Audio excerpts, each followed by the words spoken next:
Muchas gracias a Gabriel Jaime por venirse de la finca. El modo para ahorita mojarse. No, ahorita le llueve. Con ese solecito por la mañana. Ese sol picante. Ese sol picante. Sí, entonces, bueno, Chucho, lo estamos esperando. A que Chucho, que lo estamos esperando. Entonces, vamos a molestar. Chucho, lo estamos esperando. El caminante, ¿sí lo conoces? No, ese es el caminante de viaje a pie. Sí, ese es el que vamos a tener dentro de 15 días. Bueno, como estamos en abril, por aquí traemos a los poetas de abril. Traemos a los poetas de abril y especialmente a Prometeo. Creo que esa edición es de ustedes también, ¿cierto? Esta no, esta es de Juan Manuel. No, de los Eugenia Sierra. Uy, qué bien, qué buena organización esto así en esta programa. Excelente. Bueno, entonces agradecemos pues la hospitalidad de otra parte, Mauro ahí pendiente. Hoy, en nuestro ciclo Sofos 2018, vamos a tener El sueño de Prometeo, parte del Festival de Poesía Internacional de Medellín. Por favor, apagar o poner en silencio el celular. Bueno, esos son los jóvenes. Nosotros no usamos eso, ¿cierto? Eso sí lo usamos. Pero no vivimos chateando. Bueno, los jóvenes que nos escuchan, desde la profesora Glenny, tanto del Politécnico como la Uniminuto, entonces también los pueden apagar para que escuchen y no whatsappen entre ellos, porque hay unos grupos, por ahí 4 grupos, por ahí 150 personas que nos escuchan en la web. Ahora me deja darles un mensaje. Perfecto. Oiga, que ahorita tiene un mensaje de nuestro próximo invitado, el de viaje a pie. Bueno, entonces les decíamos que hoy en abril tenemos los poetas en abril, y casualmente parodiando un libro que ellos también editaban, poetas, Luis Eugenia Sierra. Este es de Luis Eugenia Sierra. Jorge Landón me decía, tráete poetas en abril, y yo ya lo tengo separado para traerlo. Entonces, el Festival de Poesía, voy a hacerles una confesión, realmente, este Festival de Poesía cambió mi vida, y creo que la de muchos jóvenes por allá en los duros inicios de los 90. Yo en esa época estaba en la treintañez, que en ese entonces éramos unos jóvenes aún con sueños, con expectativas, no hoy que se es viejo ya a los 30, cosas de esta posmodernidad. Para los alumnos de humanidades, averigüen con la profesora qué es posmodernidad, que es un concepto. El cerro del Nutibara, el Carlos Viejo, en ese entonces se llenaba de miles de jóvenes, con ansias de embriagarnos de poesía, joven, porque era treintañez, de impregnarnos de lenguas extrañas y bellas, oídas con el susurro del poeta originario. Ahorita nos decía Gabriel Jaime que viene de 142 países este año, de 142 países poetas. No, ahorita con la aclaración. Bueno, sí. Una pequeña historia. Perfecto. Entonces, ahí ya nos contará. Desde ese entonces, y por eso traje en la mesa algunos, desde ese entonces conocí a algunos poetas que aún hoy me acompañan. Pues entre ellos traje a Suresco, a Yelman, a Calzadilla, bueno, y a muchos otros ahí. De hecho, me puse a revisar mis revistas en mi casa. Yo soy separado hace 20 y pico de años. Nuevamente soltero. Sí. Entonces, 18 revistas encontré de los festivales, 18 revistas de los festivales. Y las otras deben estar en la casa de mi hija. ¿Cómo? Van desde el 29 de amor. El 28 para el 28. Entonces, yo quisiera compartirles un poema de un poeta de ese entonces, del año, este es del quinto Festival de Poesía, ese fue en el 95. Oiga, yo le decía a Gabriel Jaime que yo todavía lo tengo en la mente, a este poeta, Marín Suresco. Él es rumano, era rumano que ya murió, pero sigue siendo rumano. Y le decía, yo me acuerdo en el Teatro Metropolitano, a él con su mochilita, una mochilita así bajito, allá como unos 60, él era bajito, tengo esa imagen del año 95. Entonces, uno de los poemas que más me gustó, especialmente muy intelectual, entonces se llama Shakespeare. Shakespeare creó el mundo en 7 días. En el primero hizo el cielo, los montes, los abismos del alma. En el segundo hizo los ríos, los mares, los océanos y demás sentimientos. Y se los entregó a Hamlet, Julio César, Cleopatra y Ofelia, a Otelo y otros, para que se enseñorearan en ellos con sus sucesores por los siglos de los siglos. Al tercer día reunió a todos los hombres y les enseñó los gustos: el gusto de la felicidad, el gusto del amor, el gusto de la desesperación, el gusto de los celos, el gusto de la gloria. Entonces fue que llegaron unos individuos que se habían retrasado. El Creador les acarició compasivo la cabeza.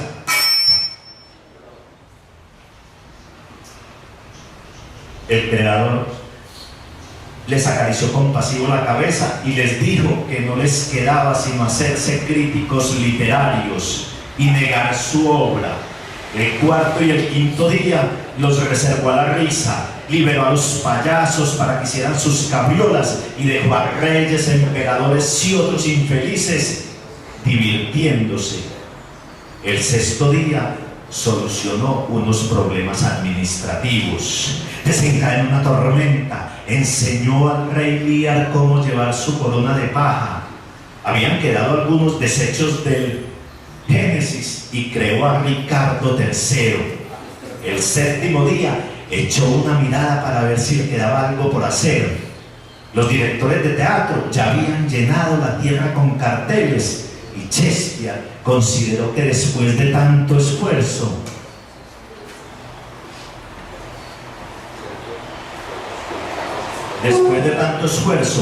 valía la pena ver también él un espectáculo.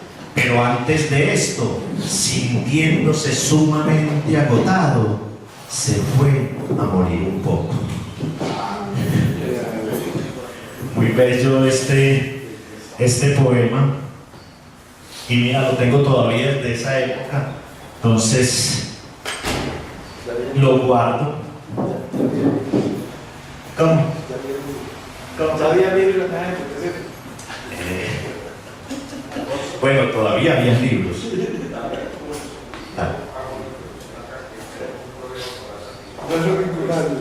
¿Cómo? Bueno, todavía había libros. ¿Listo? Todavía había libros. Allá todavía no. Listo. Ok, ya nos escuchan. Cualquier duda o inquietud nos pueden llamar al 448-2404. Aquí los estaremos atendiendo. Bueno, como les decía, traemos a Gabriel Jaime. Él es de los inauguradores por allá en los años 90, 91, un año difícil, duro para esta ciudad. Hace 15 días, 20 días que tuvimos a nuestra gente, ellos también arrancaron en el año 91, que fue un momento álgido de violencia en nuestra ciudad. Entonces, incluso en la convocatoria, que a todos les llegó, me imagino, pusimos el primer festival en el año 91 y el último el 2018, y cuando ganaron el premio alternativo, el Nobel, en el 2006. Entonces, Gabriel Jaime Franco, él es poeta, ha sido traducido a varios idiomas. y él muy amablemente aceptó la invitación. Yo dije que podía traer pues a otros compinches, entonces no quisieron acompañarme. No. Yo quisiera leer un pedacito, un párrafo del festival, de la programación del año pasado, porque muy a propósito los invitamos hoy a ese sueño de Prometeo. Entonces dicen ellos: los individuos y los pueblos pertenecemos a la tierra, debemos eliminar nuestra posesión de ella, desaferrarnos, no debemos en el presente ni en el porvenir apropiarnos más de ella, ni conquistarla brutalmente, ni devastarla hasta el duro final. Nuestra vida en el mundo está dada para servir a los propósitos de la tierra y de la vida, y cuidar de ellos como de nosotros mismos, pues nosotros somos la tierra y la vida. De cada uno de ustedes depende la victoria de la poesía.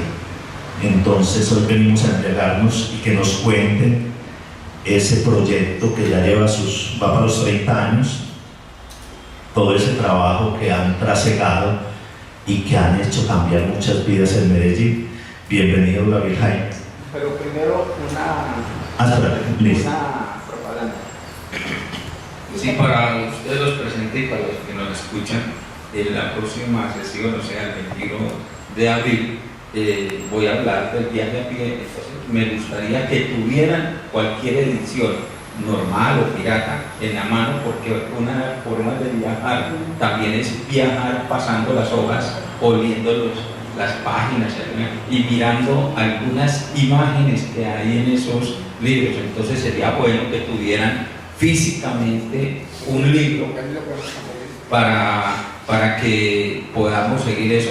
Si no tienen el libro en papel, pueden tener la opción de la versión digital que se baja en esta corporación y que es de dominio público y que, bueno, puede sacar alguna copia si es el caso. Bueno, así que los invito para el 21 para hablar de el viaje a pie dentro del viaje y de lo que tiene que ver con ese viaje. Bueno, buenas tardes, gracias Alfonso, buenas tardes a todos, gracias por la compañía. A mí siempre ya no me asusta, pero sí me asombra un poco estar en el centro de una conversación, porque finalmente yo soy un peatón más. Y aunque me asusta, yo no soy un conferencista, porque tampoco les confieso una vez que no soy un conferencista, y que vengo realmente a conversar sobre una experiencia que no es personal, fue personal, porque de cualquier modo fui uno de los fundadores del festival, pero fue una creación colectiva, y una creación además que de alguna manera hija de una situación trágica en la que todavía más o menos nos encontramos. Nuestros momentos ahora son un poco menos trágicos, pero siguen igualmente necesitados de poesía, de belleza y de verdad. Un poco continuando con lo que les dijo Alfonso, muchos aquí, casi todos, tenemos un par de jóvenes hermosos que hay por allá atrás.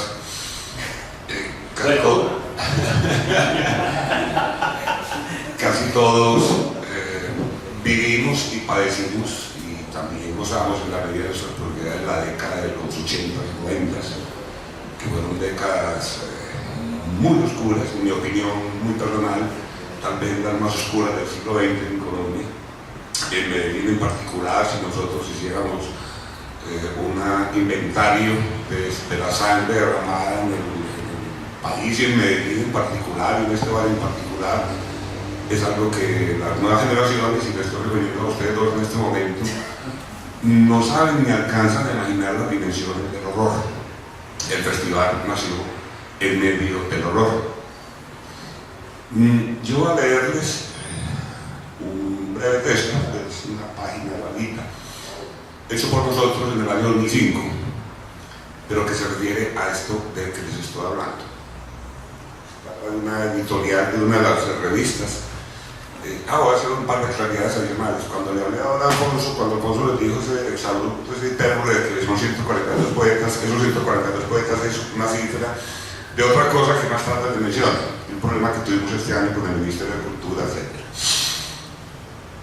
Lo otro es que la revista, las que tú trajiste algunos números, la revista Prometeo, vaya por su número 108, creo. Yo traje los 4 numeritos que Alfonso verá qué hace con ellos. Ese último número fue dedicado a los desaparecidos, contó con el apoyo para la publicación del Comité Internacional de la Cruz Roja.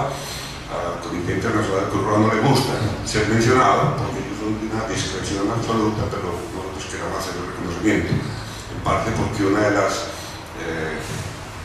objetivos estratégicos del Comité Internacional de la Cruz Roja en Suiza es el de los desaparecidos en el mundo y en Colombia en particular. Esa revista de poesía está dedicada a los desaparecidos. Tú vas a leer este breve texto, escrito 15 años después de fundado el festival, pero que resume el espíritu de alguna manera que nos animó a hacer un festival en medio de una fiesta de cante. Medellín parece un inmenso laboratorio de pruebas sociales, políticas y culturales, y también un laboratorio de la muerte. La década oscura de los 90 así lo muestra. 45.000 muertes violentas entre 1990 y 1999. Esto es, una muerte violenta cada 2 horas, durante 10 años, como un horrendo minutero de sangre. Qué tosuda, qué terca, qué infame es la muerte cuando viene con su guadaña de marca registrada. Una guerra interminable e inhumana, empujada por la corrupción, la pobreza y por inmensas desigualdades sociales, en un país inmensamente bello y rico en recursos naturales. En 1991, sin embargo, en medio de las bombas, mientras el tenebroso minutero seguía su marcha, 13 poetas colombianos, convocados por la revista Prometeo, se reúnen en la ciudad con el utópico objetivo de estrechar los límites del crimen y de empezar a construir una ciudad para la vida. Y resulta que la vida estaba ahí, vivísima. Un pueblo salió a las calles a congregarse alrededor del más alto de los diálogos, el que nos propone la poesía. Fue el primer Festival Internacional de Poesía de Medellín. Aunque el minutero no se haya detenido, recuerdo que este texto fue escrito en 2005, estamos en 2018, y ese minutero de la muerte ha adquirido otras formas, pero el minutero de la muerte sigue avanzando con la dulce oposición nuestra, incluidos todos ustedes. Aunque el minutero no se ha detenido y el engranaje que lo mueve pareciera dar muestras de desgaste, y aunque las condiciones actuales del país no permiten asegurar que a mediano plazo ese país para la vida estará instaurado, hay una creciente fuerza minando las bases de la muerte, y el Festival Internacional de Poesía de Medellín es quizás una de las más asombrosas entre todas. En estos años, cientos de miles de personas, no de masas informes, han asistido a escuchar la voz y la obra de cientos de poetas del mundo entero. Y en estos años, los habitantes de Medellín y otras 38 ciudades colombianas han podido mirarse en el más antiguo y siempre nuevo de los espejos. No ya las élites, a la manera del siglo XIX y casi todo el siglo XX. Un pueblo que ha tenido la sensibilidad y la intuición suficientes para saber que la poesía le pertenece y le es alimento imprescindible para oponerse a un medio hostil. En suma, un pueblo que no permitió el avance del cerco del miedo. Y si bien Medellín ha recibido a los poetas con inteligencia de amor, la poesía de los poetas han extendido también sus brazos. Ni las perversas campañas que el Ministerio del Exterior en algunos países, en las que se previene a los viajeros para que se abstengan de visitar a Colombia, han impedido que en estos años más de 1.200 poetas hayan aceptado visitar nuestro país. Los poetas siempre han sabido a qué país vienen, y su sola presencia es en sí misma un gesto de solidaridad y generosidad con un pueblo que ha estado sometido a duras pruebas. Y esa comunidad celebró en 2005, estamos hablando de 2005, pero puedo decir que en 2017 y 2018 será igual. Celebró en 2005 con una alegría y una devoción que tampoco han podido ser exterminadas, el 15º Festival Internacional de Poesía, con la presencia de 80 de los más relevantes poetas del mundo en la actualidad. Ahí le dejo, pero un poco quería leerles este texto, que dice lo mismo que dijimos hace 28 años, lo mismo que dijimos hace 10 y lo que vamos a seguir diciendo en el festival. Ahora les hablo un poco de lo que pensamos hacer este año. El festival, finalmente, hasta yo que fui los fundadores, termino no estando seguro de si estamos haciendo un evento literario o un evento político, por las dos cosas. Es un evento que es profundamente humano, tiene que ser profundamente político en los términos, porque lo que es profundamente humano, como la ambición de justicia, tiene que expresarse de alguna manera políticamente, y lo estamos diciendo, espero, desde la más alta y sana forma de la política, que es el arte que no derrama sangre, el arte que recuerda que la vida tiene sentido precisamente por el arte. Una vida sin el arte en general y sin la poesía en particular es una vida incompleta. Y con esto afirmo una de las razones por las cuales hemos hecho el festival. Mencionaba en este texto que la poesía fue un disfrute de las élites en el siglo XIX y el siglo XX, sigue siéndolo en muchos sentidos. Y el arte en general y la poesía en particular constituyen de alguna manera la historia de la conciencia humana, la historia del espíritu del hombre. Esa historia también nos ha sido usurpada. Mientras tengamos analfabetismo, estamos usurpando a la gente el derecho a conocer la historia de su propia conciencia. Un poco lo que el festival también ha pretendido es democratizar los bienes del espíritu. Democratizarlos es primero que la poesía debería ser como el aire, imprescindible y gratis, aunque estamos llegando al momento en que nos vendan también el oxígeno, como pasa en algunas ciudades de Japón, que usted mete la moneda en el dispensador y respire. Está pasando ya. Llegará el día en que nos confisquen los atardeceres, etcétera, los neoliberalismos de esa naturaleza, y que nos le pongan impuestos a los trabajos también. Y un poco lo que el festival ha querido hacer es restituir a la mayor cantidad posible de personas el derecho a acceder a aquello que ya le pertenecía, que es la historia de su propia conciencia.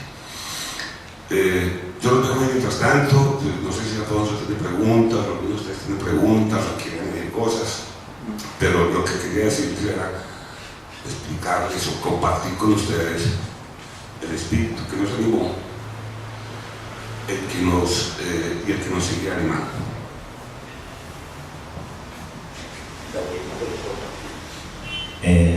Inclusive ahorita estaba hablando con Mauro que no nos escuchaba en la web, el problema hasta después de que leímos el poema. Del festival tenemos mucho para aprender y mucho para decir. No sé si ustedes algunos quieran compartir. Yo me acuerdo con Julio Chávez, que está ahí al frente. Nosotros sacamos las vacaciones en esa semana del festival.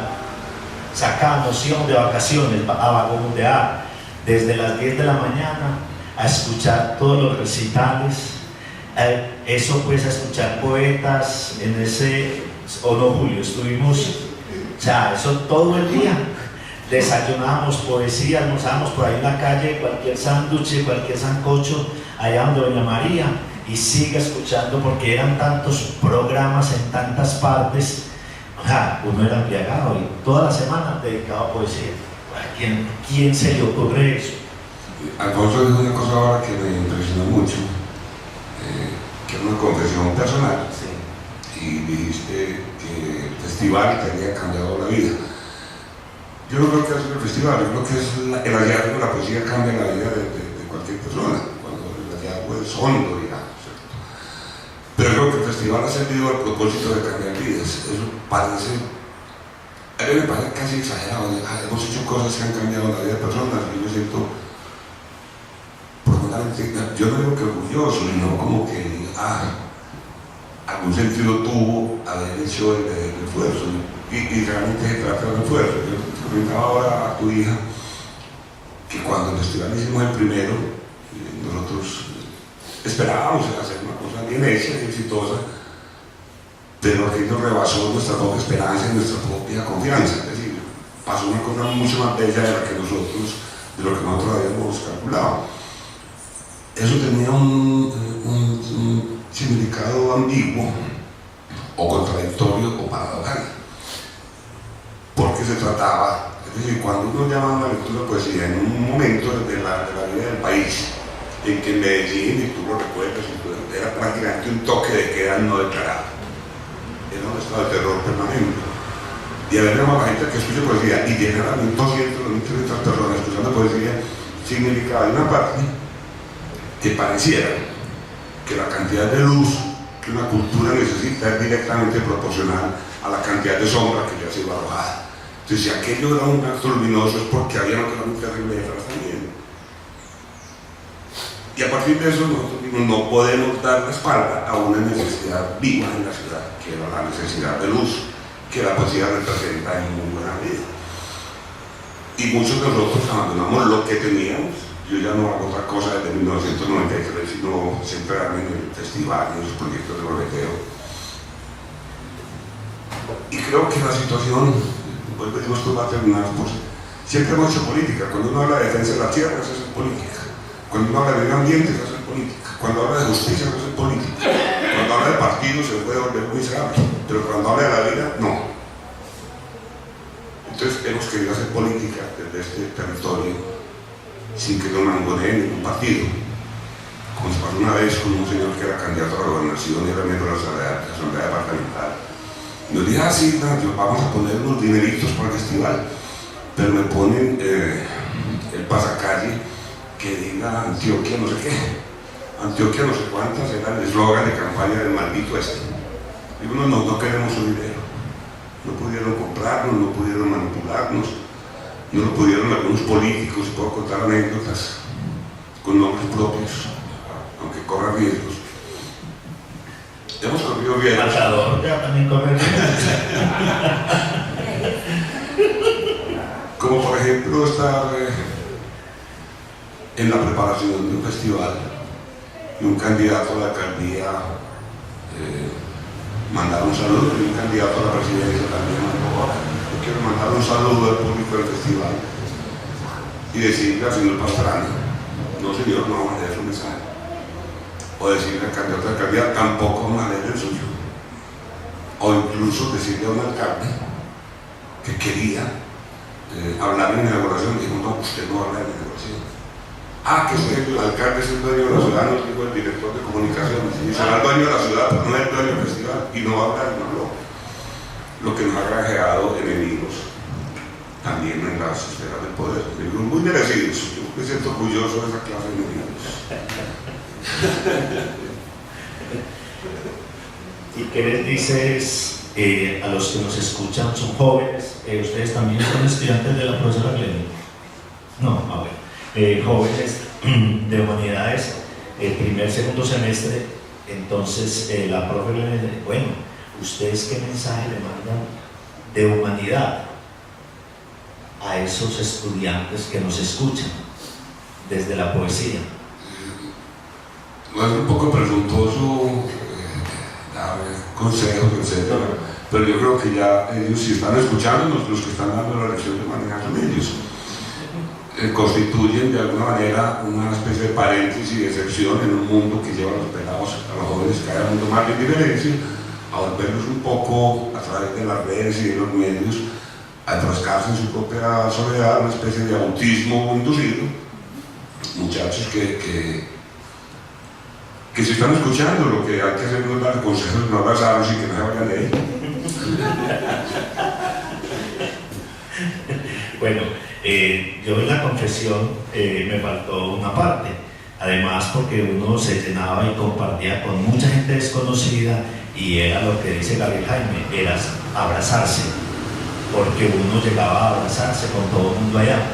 No pues esa cosa de superación personal que lo llevan a uno y se abrazan, no, allá era sentido. Y ese pueblito paisa, eso mejor dicho, toda la manga llena en toda parte, lloviese, tronase, nosotros con las carpitas, con los plásticos a 50 pesos. Y sin carpitas también se quedaban, sí. Eso, pues, y el gentío, pues era impresionante.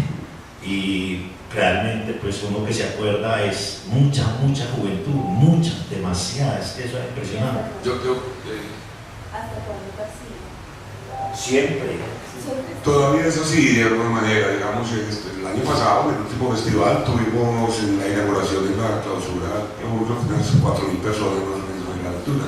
Pero ya no es en el Lo que pasa es que el Carlos Viejo, nuestras administraciones, en un gesto que no se les puede perdonar, han dejado eso abandonado. Tuvimos problemas incluso con gente que quiere el festival y que también nos quiere a nosotros. No sé por qué, pero bueno, nos quieren y nos reclamaban casi que airadamente, ¿por qué no nos hacen nada? Es que no es una elección nuestra. Y el reclamo no es nuestro tampoco, y ahora que tú lo dices, todos los rockeros de Medellín tienen nostalgia de ese teatro. Pero quería decir una cosa a propósito de esas lecturas masivas. Parte de las críticas que el festival ha recibido tienen que ver un poco con el concepto de la función de la poesía en las sociedades. Muchos poetas creen que la poesía es una experiencia íntima, que la poesía no es un asunto de masas, tienen sus razones, yo creo que no tienen razón, tienen razones, pero no creo que tengan la razón. Nosotros tenemos otras razones, y espero tener las razones, no puedo asegurar que la tengan, que me sigue pareciendo un gesto de desprecio a la capacidad de la gente de acceder a la poesía. Y en las lecturas que nosotros tenemos con 3.500 o 4.000 personas, pasa una cosa que es un milagro que muy poca gente percibe. O sea, que hay un poeta leyendo y hay 4.500 personas en silencio, mirando y escuchando a una persona. Hay 4.500 diálogos al mismo tiempo, porque lo que le pasa a uno no le pasa al mismo al lado. Son 4.500 lecturas de un texto poético al mismo tiempo. Es un acto de soledad en medio del abrazo, y un abrazo en comunidad. Es una cosa realmente, en mi opinión, es un verdadero milagro. Son 4.000 y pico de actos de comunicación en el mismo instante. Pero no en el discurso enajenado, como cuando hay un gol. Cuando hay un gol, hay un aplauso enajenado. Cuando hay un aplauso a un poeta, hay un abrazo que suena. Es distinto. Entonces también es político como la democracia. ¿Perdona? También es político como la democracia. Para que la Como que es para todos. La poesía, por supuesto que es para todos. Es de todos. Es el todo de lo que la justifica. Porque yo siento la poesía como algo como de gente muy erudita. Sí, como muy lejana. Mira, ese es uno de los equívocos trágicos que un sistema educativo perverso ha dejado en generaciones enteras. La poesía es casi... Hay un ensayista argentino, se llama Aldo Peregrino, tiene un ensayo cuyo título es casi ofensivo. Voy a decir, lo recuerdo textualmente. Dice, aquel que ignora la poesía es un mutilado, es casi un insulto. Resulta que sí, que hay muchos seres mutilados, pero no porque no tengan la capacidad ni necesidad de lo poético, sino porque les ha sido arrebatada esa... Miren la educación de nuestros niños ahora. Los traen de historia pues como gran cosa, dice que la van a restituir en los colegios, en las clases de humanidades, como gran cosa, lo dicen, una pérdida tan trágica, tan dramática como que no enseñan historia a nuestros muchachos. Les parece una conquista, bueno, vamos a la historia otra vez. En Japón cierran las facultades de humanidades, de sociología, de filosofía. Y entonces lo que ha pasado con la poesía, que es para eruditos, que es, voy a utilizar una palabra que no sé si en la realidad suena muy bien, pero no la voy a decir, pero bueno, ya saben de qué hablo. Es una mierda decirle a la gente que la poesía es algo que no, a lo que no pueden aspirar siquiera. Es insultante, es un concepto fascista en mis términos, es fascista. Porque la poesía habla de una cosa, en general, que es el alma de la gente, el alma de las personas. La poesía contiene lo que las personas sueñan. Si hay veces, hay un gran poeta, premio Nobel de literatura, se llama John Percy, dijo alguna vez una cosa, dice que hay veces la poesía parece oscura, no porque busques en la oscura, sino por la oscuridad de las aguas en las que navega. Para que un poema exista deben pasar varias cosas. Entre ellas, y yo le pido a los lectores que comprendan esto, el poeta tiene que convertir en un objeto perceptible por los sentidos aquello que no lo es. Es casi de alquimia. Por ejemplo, expresar un sentimiento amoroso, de dolor, de rabia, y convertirlo mediante un proceso de creación en algo, eso que no se ve, que es la rabia, convertirlo, o el amor, convertirlo en un objeto perceptible por los sentidos. Eso es una operación muy misteriosa. Y eso no se dice siempre, eso no siempre es fácil de decir, por eso muchos poetas fracasan desde el punto de vista literario, por la dificultad que eso representa. Tengo una tendencia a rechazar aquello que es otro de los daños del sistema educativo, a rechazar aquello que no está dentro de los discursos de la lógica aristotélica o de la lógica formal. Cuando un poeta suelta frases que no están versos, palabras o contenidos, que no son verificables por la lógica, tendemos a rechazarlas, porque nuestro sistema educativo olvidó ciertas zonas de nuestra conciencia, deliberadamente olvidó ciertas zonas de nuestra conciencia que no son absolutamente necesarias. Una de ellas es el desarrollo del pensamiento analógico, que es el que nos permite que dos objetos distantes puedan convivir en la misma frase sin ningún problema. Un poeta surrealista que dijo, una frase muy socorrida y muy repetida, dice que la poesía era el encuentro de un paraguas, y voy a ver si lo recuerdo completo, de un paraguas, puedo poner cualquier palabra, pero un poco para explicar qué puede definirse por la poesía. La poesía era el encuentro de un paraguas y un pájaro en una mesa de disección, con objetos distantes entre sí, y los puso en un solo sitio.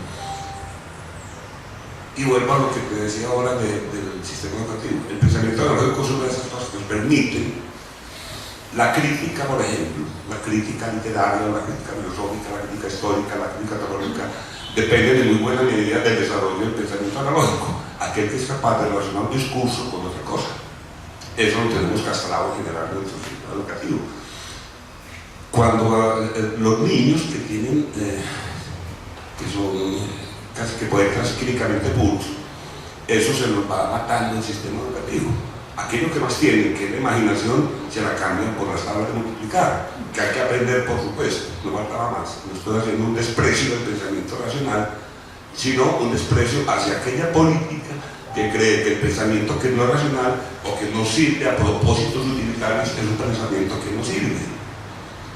Y va a ser peor cada vez, en razón de que nuestra educación está hipotecada a las necesidades de la producción. Yo no soy economista, pero no se me escapa cuando cierran las facultades de ciencias humanas, es que el pensamiento no solo no sirve a los bienes de la producción, sino que se le atraviesa. El pensamiento crítico, que solo las humanidades, o que mayormente las humanidades pueden proporcionar, son la arena que puede meterse en la máquina de esa producción. Por eso es que la poesía es un objeto más o menos de difícil comprensión, porque nos han limitado para acceder a eso. Bueno, por allá en los 90, que usted ya ha nombrado, había un graffiti, un eslogan en muchas zonas verdes en Medellín: no pisen a los poetas ni a la grama.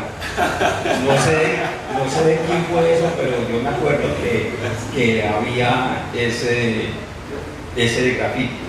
Pues ahora los pisaron otra vez a los poetas. ¿En qué terminó o cómo se logró con las administraciones nacionales y regionales el problema de la financiación, que les habían, por cuestiones de procesos administrativos, les habían molestado? O sea, ahí estaban pisando a los poetas y a la grama. Voy a hacer varios comentarios a lo que dices. En términos muy generales, y un poco asociado a lo que estaba hablando unos minutos antes, todos los discursos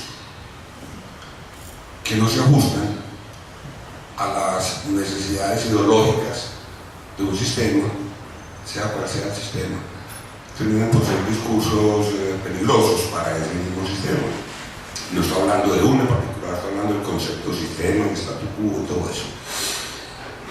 La poesía en particular, por una razón que yo ignoro, está como a salvo de ser pisoteada. Y voy a decir por qué. Si ustedes miran, la poesía ha sido de las pocas artes que no se ha podido convertir en una mercancía. Los sistemas en general tienden a domesticar los discursos artísticos, o que no hagan ruido, o que hagan una música que no estorbe a sus propósitos. Entonces los poetas es posible que sean pisoteados, pero la poesía no está corriendo mayores riesgos con eso. Ahora cuento la anécdota que me preguntan de lo que pasó con el festival este año.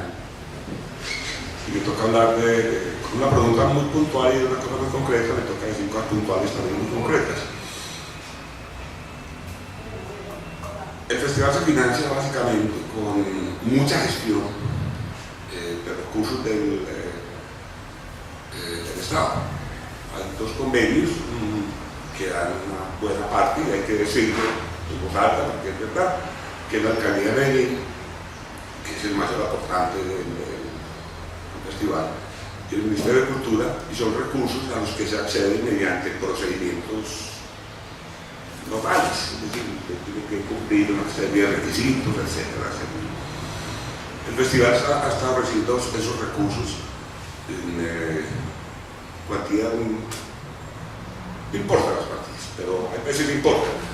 No son muchos los que se reciben del Ministerio de Cultura comparado con las dimensiones del festival. Digamos que los recursos que el Ministerio aporta respecto a los costos generales globales del resto del festival son por ahí el 8 o 9%, que son muy útiles, ¿verdad? Eso hay que decirlo, que son recursos muy importantes. Este año, y además a mí me ha tocado, como dentro de mis responsabilidades, digamos, laborales, en la presentación de esos proyectos al Ministerio de Cultura, y lo venimos haciendo desde siempre, y nunca tuvimos un rechazo del proyecto.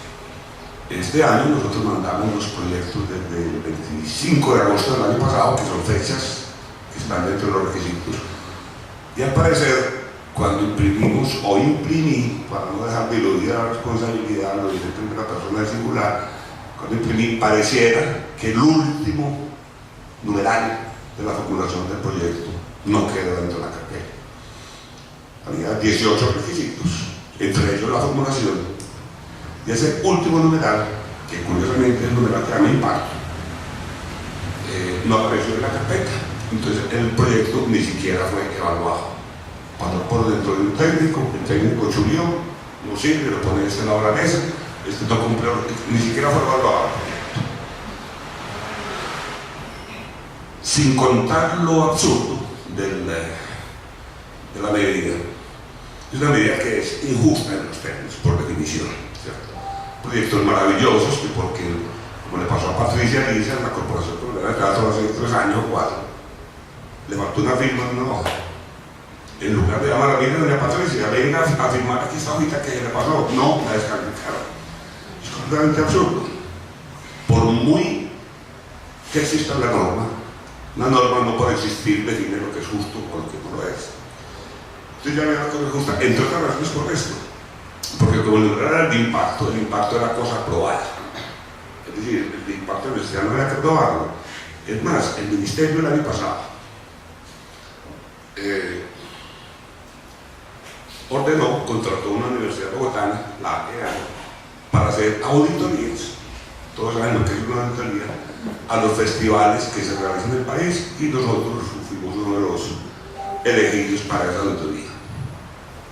Esa auditoría del ministerio demostraba más de lo que nosotros imaginábamos el impacto del festival, y fue por el numeral de impacto que ellos mismos demostraron que era muy alto, por lo cual no pasamos. En cualquier caso, los recursos le quitaron, empezábamos 320 millones de pesos, o se habían solicitado 524. Y se armó un escándalo de dimensiones planetarias, hay que decirlo. Y esos son los 142 países de los que hablaste tú. Nosotros, por supuesto,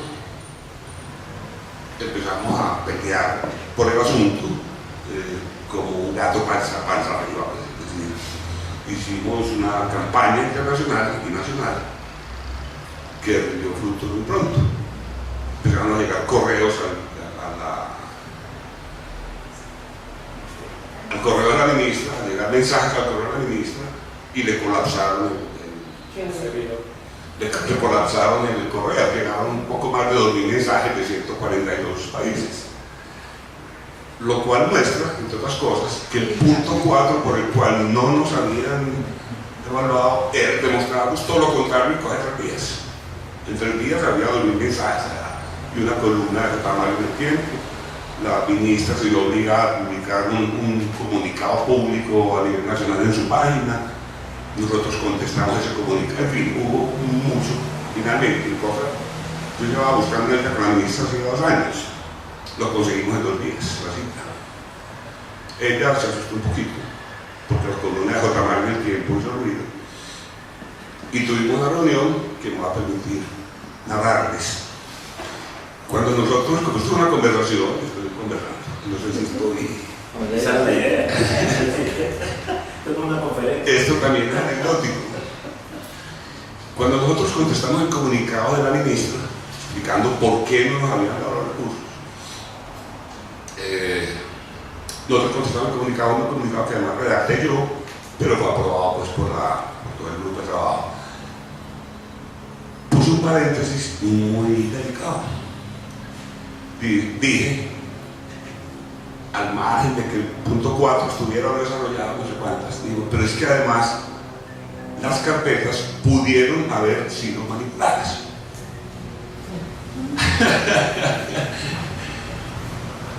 Eso hizo que la ministra entrara en estado de ira, en intenso dolor. La ministra estaba furiosa con la frase. Nosotros no dijimos que habían sido manipuladas, sino que la posibilidad de manipulación existía. Y es un hecho. Digamos, uno contradice la lógica y es así. Pero deja en el aire la sensación de que pudieron haber sido como un acto de persecución al festival, retirar cualquier cosa de la...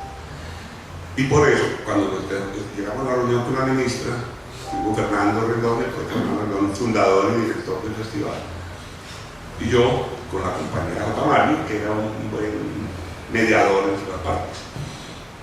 La ministra llegó armada de la plana mayor del ministerio, lo cual indicaba o que estaba muy asustado o que nos quería asustar a nosotros, o las dos cosas. Porque llegó con la directora nacional de artes, la doctora Guimar Cuesta, llegó con la directora de la Biblioteca Nacional de Colombia, la doctora Consuelo Gaitán, con el secretario general del ministerio, con el director del área jurídica del ministerio, más ella, más la directora del Plan Nacional de Consulta. Eran 7 funcionarios, todos de la más alta, digamos, los que están en la parte de arriba del organigrama, los que siguen eso. Y le añadió a su pequeño ejército de funcionarios otro funcionario de la Procuraduría General de la Nación. Era muy intimidante. O quería ser intimidante, nosotros sabíamos muy bien lo que queríamos, entonces no estábamos intimidados y sabíamos qué teníamos que decir, qué opinar. Finalmente, la ministra, en una discusión un poco ardua y difícil, en que la primera hora de la reunión fue fuerte, le dijo, bueno, ministra, es un hecho que ya no vamos a tener apoyo de concertación. Si vinimos a que nos dijeran, la vez pasada, hablemos de soluciones. Y la ministra, hay que decirlo también, comprendió la dimensión del problema, hay que decirlo, hay que ser honrados. Y la presencia de la directora de la Biblioteca Nacional de Colombia tenía sentido ahí, porque la ministra sacó 250 millones del presupuesto de la Biblioteca Nacional de Colombia, razón por la cual me imagino que esa señora me odiaba a mí en esa reunión. No, es una buena persona. Eso responde a tu pregunta. Gabriel, yo acordándome aquí, pues como nosotros los sueños y casualmente el título, ese sueño de Prometeo. ¿Cuál fue ese sueño de Prometeo? Hablando. Bueno, primero pongamos a Prometeo en contexto como persona, como héroe mítico. No sé si todos saben lo que Prometeo hizo. Prometeo cometió un delito muy grave que nosotros hemos querido estar cometiendo todo el tiempo también, ser unos delincuentes de ese tipo. Y Prometeo le robó en el Olimpo el fuego a los dioses. El fuego era un privilegio de los dioses. Él hizo una cosa que fue robárselo, ya era un delito, pero entregárselo a los hombres era un delito mayor, porque le entregaba con eso las posibilidades de la libertad, de la dignidad, de la autosuficiencia, etc. Entonces el sueño nuestro es que el fuego le pertenezca a todo el mundo, en este caso hablando metafóricamente, que el fuego de la poesía le llegue a todo el mundo. Voy a recordar una frase de un poeta francés, René Char, que lo amo por varias razones. Primero porque era una poeta y porque era la clase de poeta y persona al mismo tiempo para los que la vida y la poesía no eran dos cosas distintas, cosa que sucede con lamentable frecuencia. René Char fue un comandante guerrillero en la resistencia francesa contra la ocupación alemana. Era un comandante. Y una de las cosas que este comandante dijo, René Char, Alexandre creo que era su seudónimo, trabajaba en la resistencia, estaba a su cargo un grupo de combatientes maquis. Y una de las cosas que dijo, que para mí es casi una consigna, dice, así le hablaba además a sus soldados, pues, a sus combatientes, a sus compañeros de resistencia, para decirlo mejor. Decía, a todas nuestras cenas en común invitamos a la libertad a sentarse. El puesto permanece vacío, pero los cubiertos siguen puestos. Un poco lo que nosotros hemos querido hacer. Si tú quitas la palabra libertad y pones o la sustituyes por la palabra justicia, o la palabra belleza, o la palabra verdad, a todas nuestras cenas en común invitamos a la justicia a sentarse. El puesto permanece vacío, pero los cubiertos siguen puestos. Algún día llega y come con nosotros la justicia. A esta cena en común, como esta pequeña cena en común que estamos, digamos, el sueño de Prometeo es cuidar que los cubiertos sean usados.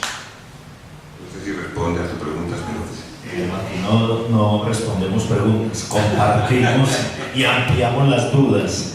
Inclusive aquí yo pensando en lo que hablaba Emma ahora, Emma, ¿cierto? Emma, ¿por qué la poesía se volvió elitista? Es porque no nos la entregan. Es porque la tradición oral, es que la poesía viene de la tradición oral. Y cuando la educación ha querido la tradición, no ha querido que nosotros sepamos de dónde venimos. Y eso es la poesía, es la cercanía, pero nos la alejaron por eso. Pero es de una manera malvada, perversa, ¿sí? Pero es la tradición oral. Nosotros ahorita hablamos en la mesa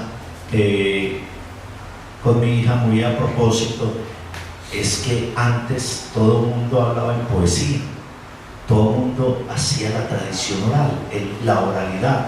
Entonces nos acordábamos de mi padre, le decía, el abuelo hablaba siempre en poesía, en verso, hablaba en verso, y a toda hora era echando rosas y flores, y lo tenemos grabado. Eso era impresionante. Pues los del suroeste, los antiguos, pues los que veníamos de Manchego, del Quijote, que nosotros somos realmente herencia de allá. A nosotros siempre nos acompañó la tradición oral, y eso es la poesía, no es nada más. Ya que la pintaron y todo eso. De hecho, mi camiseta, que él habla ahorita de los poetas surrealistas, rimó ahí un poema. Yo soy un poema, yo tengo que ser un poema, es una palabra, ¿sí?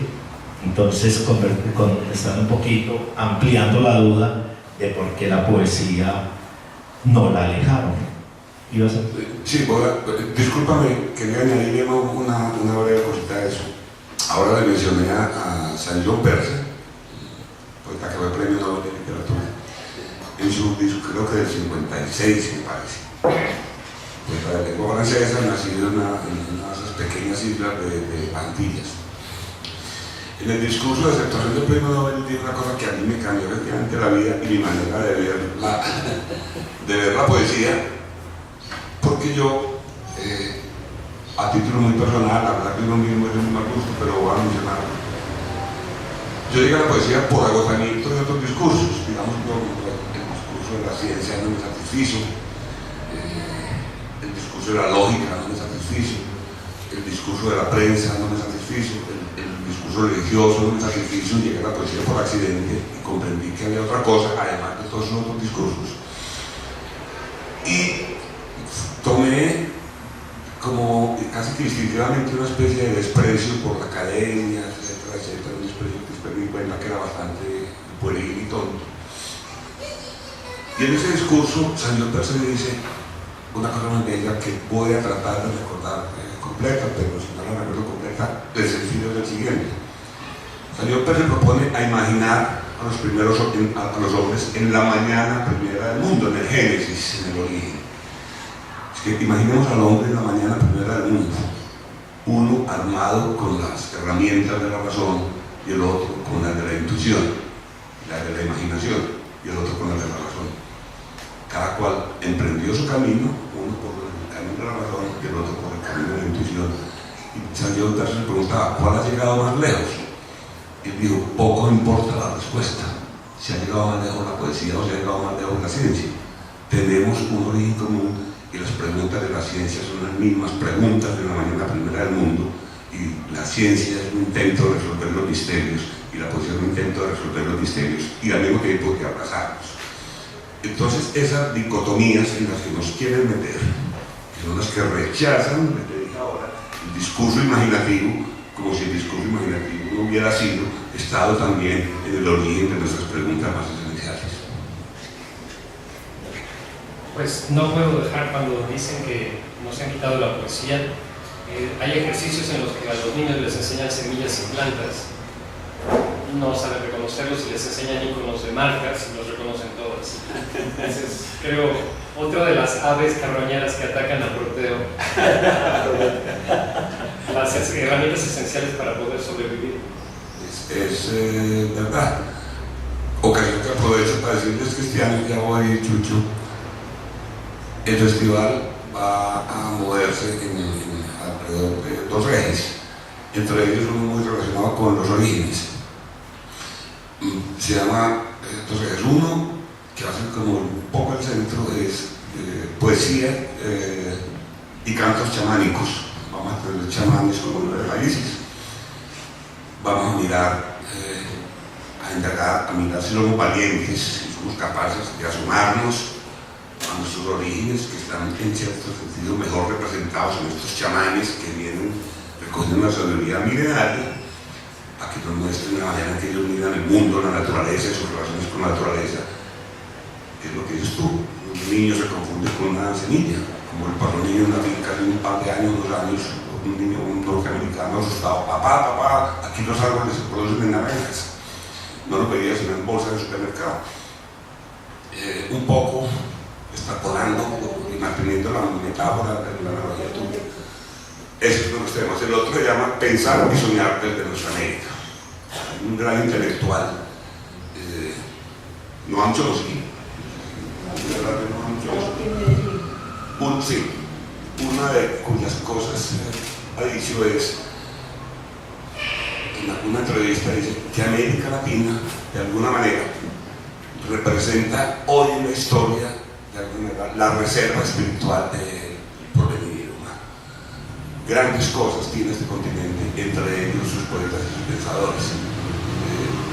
Europa, que nos ha enseñado tanto, es, sin embargo, según algunos poetas, y la palabra no es mía, de Juan Manuel Roque, Lamentos y Europa, se siento vendida. Europa es un continente que bosteza. La frase no es mía, que un poeta, pero yo, digamos, la recojo. América Latina está llena de una vitalidad que los europeos lamentablemente han perdido en muy buena medida. Bueno, contestándole un poco a ella, sí hay esa imagen de la élite de la poesía. El problema se originó por el problema de la gobernanza que existió en Colombia en el siglo XIX y parte en el XX, que algunos políticos importantes, desde José Eleuterio Caro un poco de sus antecesores, luego su hijo y algunos presidentes, hasta los gobiernos de Valencia y Bentancur, que sí hubo un apoyo a ciertos poetas que eran asociados al régimen o a los diferentes regímenes, porque no hubo, pues si eran liberales o conservadores, porque en ambos sistemas hubo ese apoyo. Y la otra cuestión se dio cuando empezaron a construir esa fantasía intelectual de Bogotá, la Atenas suramericana, que también deformó bastante cuento. Luego con Silva, luego con el diccionario de orden, ¿cómo se llama? El diccionario tan grande que se de cuerpo, ¿sí? De cuerpo. Que es un diccionario que no va sino como en 4 letras, porque eso es imposible hacerlo, eso es más grande que Wikipedia, ¿sí? Sí hubo esa sensación, pero digamos que en un grupo de gente de Colombia, pero en el resto de América y en el resto del país, no había esa asociación entre el poder o la parte intelectual y los poetas, ¿no? Los poetas naturales de la tierra, que cuenta por ahí un famoso, solo en el año 50 o 60 aceptaron de que los cantores vallenatos eran poetas. ¿Ya? Tuvimos que demorarnos, y ahí sí, el Pollo Vallenato logró reivindicar a algunos poetas como juglares de la costa atlántica. También hubo, asombrosamente, aceptar de que Pasto era Colombia y que los poetas de Nariño también eran poetas populares.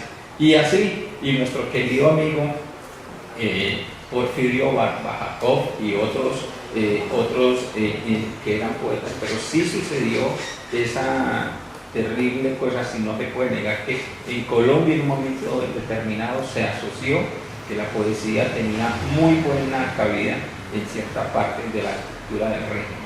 ¿Sí? Otra cosa que yo quiero añadirte es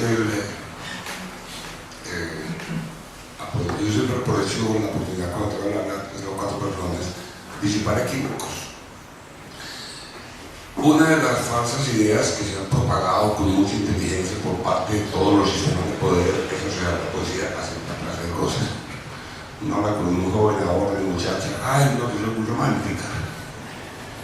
Es asociar la poesía a la experiencia amorosa. Lo cual es verdad, pero es la poesía es muchísimo más que eso. Parte de la dificultad estriba en eso, en que se le crea a la gente, es lo segundo, que creen que la poesía está necesariamente asociada a la rima. Es otra cosa que hay que disipar. La poesía se expresaba de tal cantidad de maneras, entre ellas en la prosa poética, o poesía experimental, o poesía acústica, etc. Hay muchas maneras de expresarla. Entonces, esa es otra cosa que decían los muchachos, le enseñan. ¿Ah? Cuando hay rima no quiere decir que no es poesía, lo que quiero decir es que cuando nos enseñaron que la poesía que no era rima no era poesía, estaban rechazando una cantidad enorme de cosas a las que tú pudiste acceder. Pero además, lo que te muestran en la academia está muy poco relacionado con la poesía más fuerte que se ha escrito en la historia.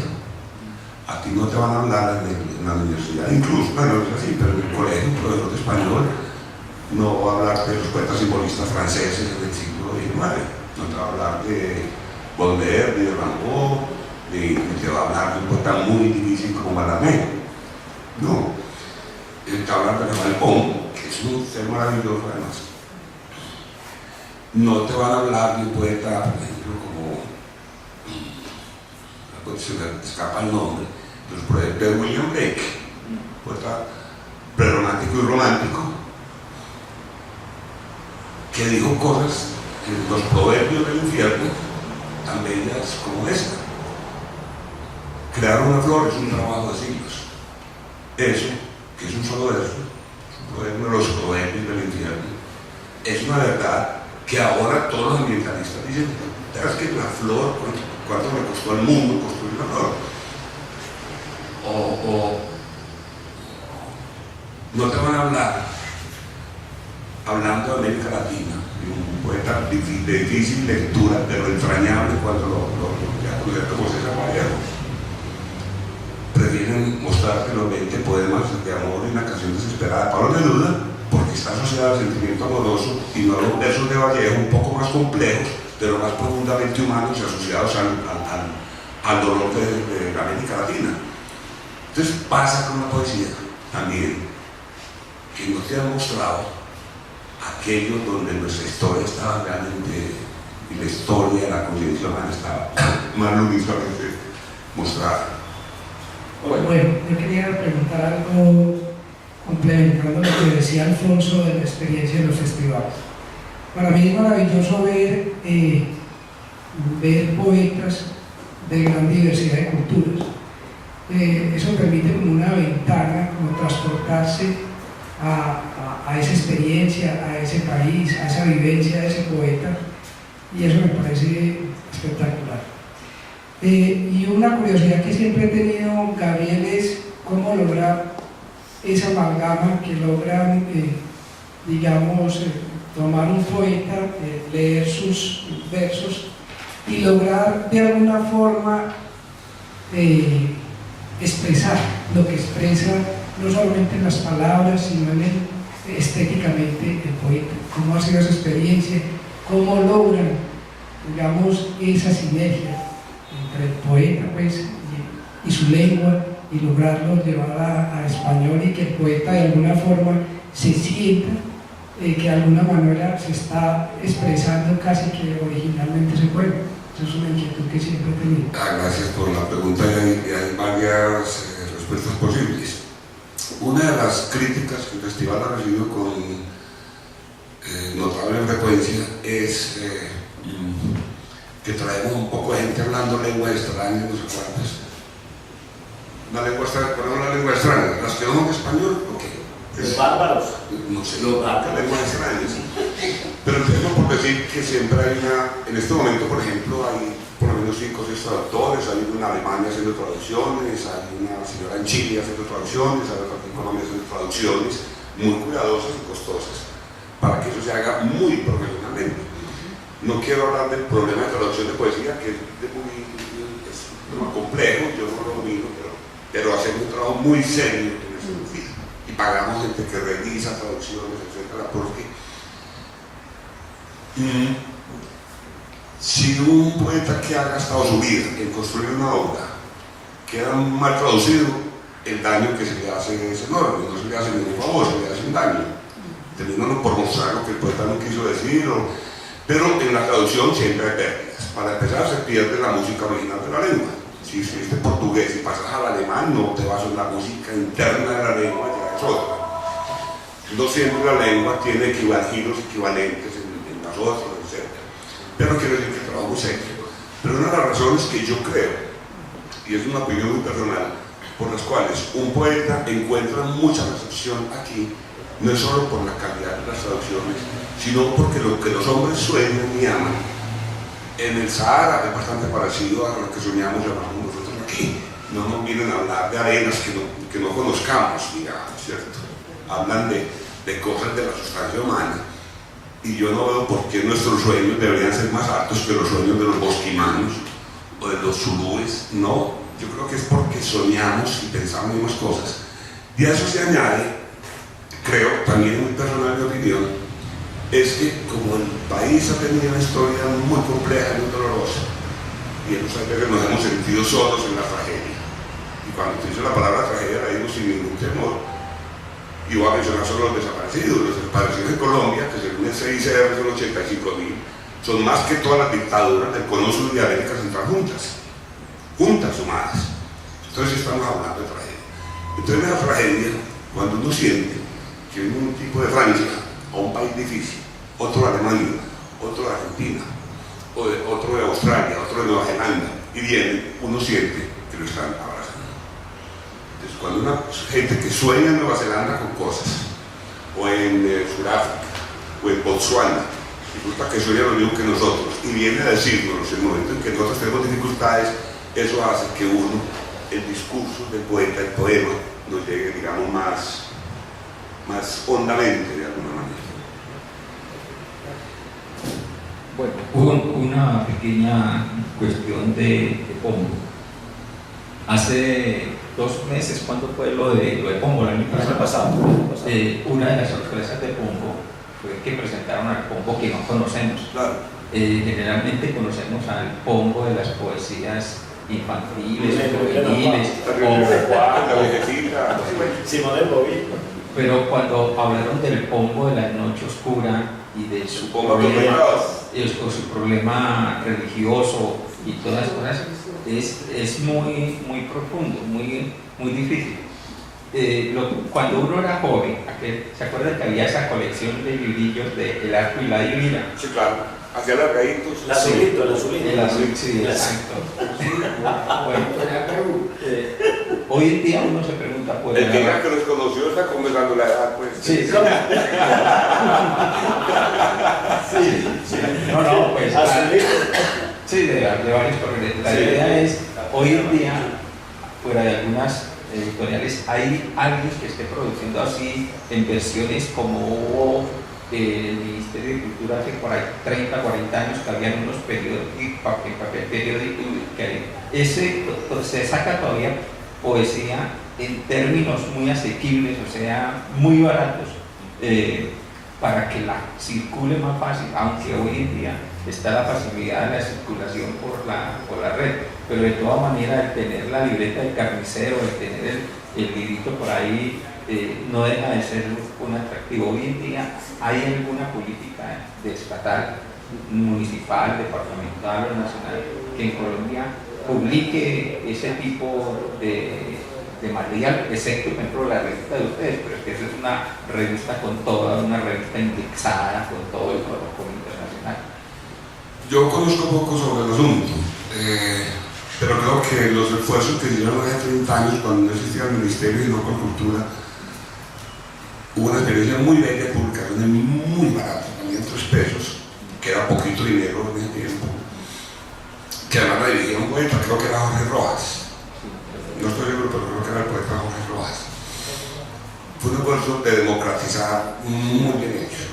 En Colombia creo que la experiencia no ha repetido, aunque subsiste un esfuerzo que yo conozca, que es un libro por centavos de la Universidad Externada, porque son libros en ediciones muy modestas. Del Malpensante y... El que es un acuerdo entre Malpensante y la Universidad Externada de Colombia, que sale, digamos, el libro sale gratis a los suscriptores del Malpensante.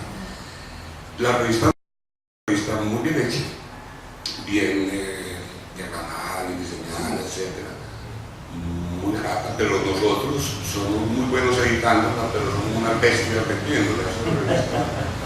Esa revista no sale al mercado, y si sale no se vende, porque la gente, por muchas razones,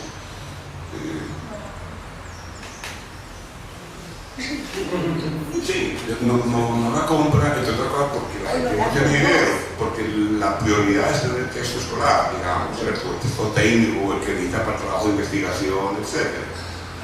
Es que ahí viene mi idea. La niña que trabaja aquí, Lucía Estrada, ha sido de los pocos poetas favorecidos por el MED, de haberse sacado. Ese es un buen esfuerzo también. Entonces, la idea es de ese tipo confiar también, o sea, utilizar eso. Y la idea era, ¿por qué no volver a incluir en las ediciones de los periódicos, en papel mismo, de lograr que ya los semanarios que teníamos de los diferentes periódicos nacionales, que eran páginas culturales, eran revistas culturales, realmente eso se perdió y se disminuyó, pero luchar como ustedes por ese propósito de que incluyan una vez al mes una página de poesías. Entonces, de todos los poetas que se presentan cada año, ustedes podían sacar una página y uno ir coleccionándola en papel periódico, el famoso cuento del folletín, que muchos libros importantes salieron primero en folletines en el siglo XVIII, XIX y XX, ¿sí? Uno coleccionaba los periodiquitos y hacía sus cosas. Y esa es una de las formas bastante baratas, y ahí vuelven a los periódicos pensando en el negocio, que muchos muchachos pueden comprar el periódico por quedarse nomás con la hoja de poesía, porque es que realmente hay que buscar, mi idea sigue siendo en que hay que democratizar, como usted lo ha planteado en varios momentos, la difusión de toda esa información, porque es que llegar a la revista Prometeo realmente, sí, en otros países, en otras cosas, es muy difícil. La revista no es cara, vale 12.000 pesos, pues es realmente muy barata si uno mira contra los costos directos de la revista. Ir a una película es más costoso. La idea tuya es muy buena, no lo habíamos pensado, sería muy bueno si un medio de comunicación invierte, nosotros no tenemos dinero. Pero es una belleza, pero yo te voy a contar antecedentes. Yo soy y soy muy amigo de Juan de Roca, y fui muy amigos cuando dirigía el magazine dominical El Espectador, que era, en mi opinión, el mejor magazine, la mejor revista cultural que salía semanalmente en este país. El magazine sacaba muy poca publicidad, de pronto dedicaba una página editorial, y salía muy poca publicidad, y para los torpes directores del periódico esto constituía el magazine se los convertía, según ellos, en un gasto y no en una fuente de recursos. Resulta que cuando más vendía El Espectador periódicos era precisamente el domingo por el magazine dominical, y sin embargo lo cerraron, y era una tribuna crítica que podía tener el pueblo colombiano. Se vendían 400.000 ejemplares en un fin de semana. Sería muy bueno si un medio masivo de prensa se le mete a eso, siempre y cuando no intervenga en lo que uno quiere decir. Y si nos piden a otros consejos, tal vez no nos quieran escuchar. Ahí, inclusive comentando y complementando lo que decía Julio, yo me acuerdo, pues bueno, la revista se vende cuando estamos en los festivales. Esa sí se vende, porque yo inclusive tengo la anécdota, un amigo cumpleaños en junio y el festival de poesía era en junio, casi siempre, en los últimos 7 años, 8, yo creo que ya pasó para julio. Sí, entonces, pero al principio era en junio y el cumpleaños el 5 de junio, creo. Cada año, siempre, mi regalo era la revista de Prometeo. Siempre, mi regalo de cumpleaños era la revista de Prometeo. Él siempre esperaba cumplir años para tener la revista. Y mira, pues, o sea, eso era, y era ya la tradición. Él ya siempre espera, cada año, así sea julio, la revista. Ya es el regalo de cumpleaños.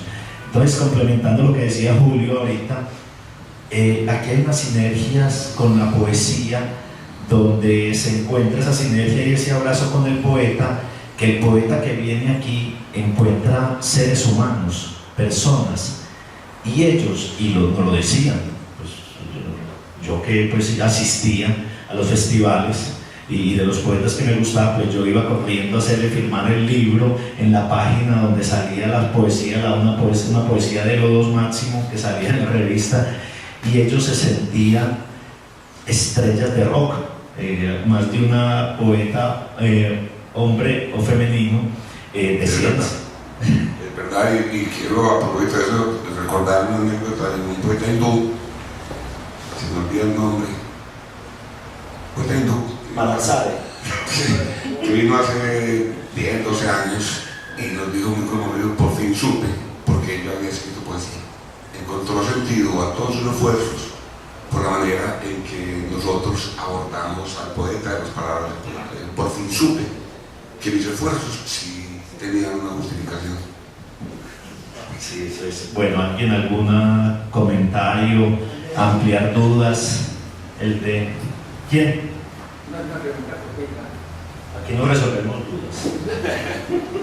Las ampliamos. Se las alimentamos. El Festival de Poesía nunca ha llegado a considerar traer poesía, lo que son poesía cantada. Sí, traído. Sí, se ha traído. A ver, Hacer un festival exclusivamente porque normalmente el vallenato es poesía. no, siempre ha habido cantantes. Aquí estuvo, por ejemplo, Amancio Prada, estuvo en 2 ocasiones, un gran cantante español. que cantan amigos que han hecho música con Samba de la Cruz, por ejemplo. Este año y en años anteriores vino una cantante de un país que nadie escucha nunca, que se llama Tuba, que es de la Federación Rusa, que se llama Zain Konanchina, que hace poesía acústica, es una cantante que usa las técnicas de canto de Mongolia. Este año va a haber una presencia musical fuerte, se me puede decir, tiene una cantante africana, se llama Stella Chiweze, viene un chamán, cantante también de las técnicas del canto de Mongolia, viene de Mongolia. Va a haber un grupo de rock chino en la inauguración, tiene músicos chinos haciendo rock, lo cual es para nosotros una especie que suena un poco raro, pero tú que eres tan inquieto, se llama Su Yang, lo puedes buscar en internet. Viene un cantante vallenato, un guerrillero que se llama Julián Conrado, que es parte de las cosas que hacemos es trabajar también en la reincorporación de los excombatientes, y una de las maneras es que también nos puedan decir sus cosas acá. Viene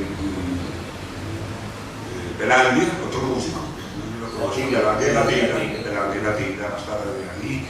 Vamos a hacer mucha música este año y... Perdón, y le hizo una pombo, él cantó algo de pombo. Pero además quería añadir a tu pregunta, este año va a haber mucha presencia musical en el festival, en los años anteriores cada vez un poquito más. Y quería decir una cosa, es que la poesía como fenómeno de tal dimensión que a veces uno lo encuentra hasta en los poemas escritos. Lo que quiero decir es que la verdadera poesía se expresa de muchas maneras, en la pintura, en la escultura, en la música, etc. La poesía en sí, es decir, un arte es arte cuando está respaldado por la poesía o por una poética. Vamos a tratar de que el canto sea una poesía que esté cada vez más presente en el festival. Quisiera decirles que como Gabriel Jaime nos trajo unas revistas de Prometeo de diciembre, va a tomar el atrevimiento y las vamos a rifar, porque no alcanzan para todos. Y la salomónica pues lo podía partir en 3, cada revista. Entonces, un salomónica para que alcanzara. Entonces, no, para Déjalo todo. Entonces, si firmaron la planilla, entonces con base en la planilla, si falta alguien por firmar, me dice para que entre la rifa. ¿Listo? Usted vino al último.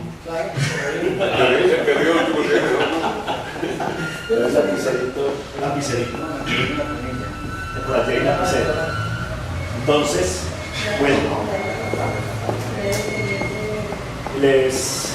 bueno, les decía de pronto que ahorita con el problema técnico, no, los que nos escuchan en la red no alcanzaron a escuchar la primera parte y tampoco el poema. Entonces aquí con Mauro, nuestro técnico, nos decía que para que lo pudieran escuchar nuevamente, lo voy a volver a leer. Es un poema de Marín Suresco que vino al Festival de Poesía en el año 95-96, y dice: Shakespeare creó al mundo en 7 días. En el primero hizo el cielo, los montes, los abismos del alma. En el segundo hizo los ríos, los mares, los océanos y demás sentimientos, y se los entregó a Hamlet, Julio César, Cleopatra y Ofelia, a Otelo y otros, para que se enseñorearan en ellos con sus sucesores por los siglos de los siglos. Al tercer día reunió a todos los hombres y les enseñó los gustos: el gusto de la felicidad, el gusto del amor, el gusto de la desesperación, el gusto de los celos, el gusto de la gloria. Entonces fue que llegaron unos individuos que se habían retrasado. El Creador les acarició compasivo la cabeza y les dijo que no les quedaba sino hacerse críticos literarios y negar su obra. El cuarto y el quinto día los reservó a la risa, liberó a los payasos para que hicieran sus cabriolas y dejó a reyes, emperadores y otros infelices divirtiéndose. El sexto día solucionó unos problemas administrativos, desencadenó una tormenta, enseñó al rey Lear cómo llevar su corona de paja. Habían quedado algunos desechos del Génesis y creó a Ricardo III. El séptimo día echó una mirada para ver si le quedaba algo por hacer. Los directores de teatro ya habían llenado la tierra con carteles y Shakespeare consideró que después de tanto esfuerzo valía la pena ver también él un espectáculo, pero antes de esto, sintiéndose sumamente agotado, se fue a morir un poco. De Marín Suresco, del Festival de Prometeo 1995. Bueno, entonces muchas gracias a Gabriel Jaime. Hagamos la propaganda de que trae Sí, el libro bueno, listo. Entonces, agradecemos aquí a ustedes, a los que nos escucharon. Nos pueden escribir a los que nos escuchan en la web y escribirnos al blog, al correo gruposofos@gmail, o en el blog nos dejan y nos evalúan la sesión de hoy, y además nos escriben y nos dejan su correo para que les siga llegando la convocatoria. Entonces, antes de terminar, quisiera invitarlos para el 21 de abril, casi Día de la Tierra, muy a propósito, hablando con Chucho, que queríamos esa fecha especialmente, porque era el Día de la Tierra, que mejor que celebrarla con caminantes, con el viaje a pie del maestro Fernando González. Entonces los invitamos dentro de 15 días, 21 de abril, a leer Viaje a Pie. Recuerden, traigan el librito, ojalá que no sea pirata, aquí lo venden. ¿Sí? Tráiganlo para que entonces compartamos con él. ¿Qué ibas a decir más? Listo. Entonces, muchas gracias a Gabriel Jaime por sus experiencias y su sueño de Prometeo. A ustedes, queremos que se ganen un diploma. Agradecemos a Gabriel Jaime Franco su participación en el seminario Problemas Colombianos Contemporáneos con la conferencia El Sueño de Prometeo, enmarcada en el ciclo Soñadores de una Colombia Mejor, organizado por el Grupo Sofos y la Corporación Otra Parte.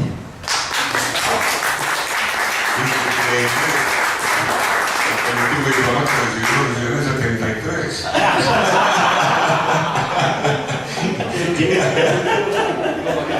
Por fin un diploma en mi vida. Muchas gracias a todos ustedes. Muchas gracias.